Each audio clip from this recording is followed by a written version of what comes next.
Well, hey there, church family. It is Wednesday afternoon, about 3:45. We're getting ready for worship here this evening. I hope that you guys are locked in and tuned in, get ready to see that. But I wanted to give you a little bit of update information regarding this weekend's worship services. Earlier this last week, while my kids were up visiting my folks, they actually were exposed to my brother, who you guys know is battling coronavirus right now. And so they've been quarantining up there for the last week or so.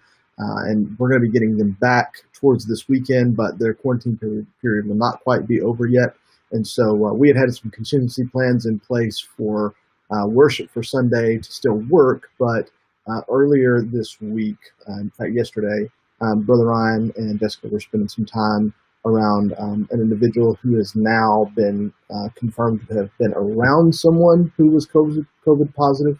And so even though nobody is showing symptoms at this point, test results for that person is not going to come back until after Sunday. So rather than potentially running the risk of Brother Ryan being there and being asymptomatic or something else, he's not been exposed to anyone who has corona, but he was around someone who did.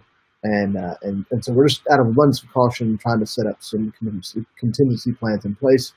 We told you guys, last week that this is a week-by-week process, and so what we're going to do is for this week and this week only for now, we're going to go back to, for this coming Sunday, July 26th, an online-only worship service. So it'll still be 10:15, still everything we normally do, but it will be online only for this week. So the next Sunday, my kids' quarantine period will be over. The test results should come back for Brother Ryan's contact that they made over the week. We'll come back and let them know whether or not they need to quarantine for longer. But for now, our plan is to regather the next week, that first weekend in August. So that's the plan, tentatively. Plans always can change, obviously. But we want to just remember and pray for those who have been infected and those who are struggling and suffering, and those that are trying to recover and recuperate. My brother's doing a lot better. Thank you for praying for him. Pray for he and his wife as they transition over. They're still trying to move in the midst of all of that. His wife has now tested positive, and so she is going through that process as well. So just praying for them. Pray for those that were exposed, that Brother Ryan and his family have made interaction with, and just know that we're all trying to get through this thing together. I know that everybody's going to be supportive and that understanding as we're all just trying to figure out what our new normal is.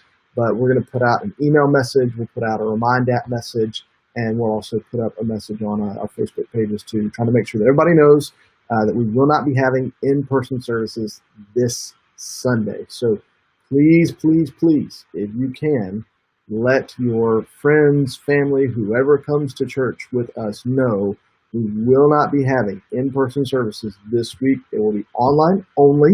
And you can access those through the Facebook page or the YouTube page. Both of them will be available options. So pray for those that are infected, pray for those that are potentially infected, and pray that the Lord just continues to provide provision for those who have been involved as well. We love you guys, and I'll see you here in a little bit for our Wednesday night prayer meeting.